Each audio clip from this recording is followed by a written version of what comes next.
আজ ভাবছি পনির বানাবো পোস্ত শস্য দিয়ে, আর তার সাথে এটার মধ্যে আমি টেস্টের জন্য মরিচটা ইউজ করব, ভূত জলকিয়া, যেটা আসামের ফেমাস মরিচ। তো আমি পনিরটা আগে ভেজে নিয়েছি, আর তার সাথে এইগুলো দিয়ে আমি সম্বারটা দিব। সম্বার দিয়ে কাজুও দিয়েছিলাম এটার মধ্যে আমি।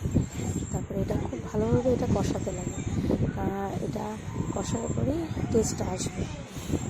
আর এটার মধ্যে কিছু রেড কালারেরই থাকে। আমরা ভূত জলকিয়া যেটা রেডটাই আমরা ইউজ করি। তো কেউ বেটে ইউজ করে, কেউ তেলের মধ্যে দিয়ে তেলটা দিয়ে শুধু ইউজ করে। তো অনেক রকমভাবে ইউজ করা যায়, আর আমরা তো কাঁচা ভাতের সাথেও খেয়ে নিই।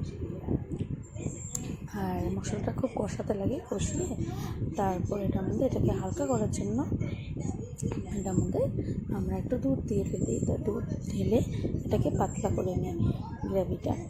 তো তারপর এটার মধ্যে যে পনিরগুলো আছে এগুলো আমরা সব ছেড়ে দিই। আর ভূত জলকিয়ার যে একটা ফ্লেভার, যত এটা কষানো হয় তারপরে গিয়ে এটা আসে, টেস্টে আসে, স্মেলটা খুবই একটা অন্যরকম, মানে যেটা আমি বলে বোঝাতে পারবো না, এটা খুবই টেস্টি। আর তারপরে আমি এটা ভালোভাবে পনিরটা দিয়ে অল্প সময় ঢেকে রেখেছি। তারপর এটাকে আমি সার্ভ করেছি এইভাবে, একটু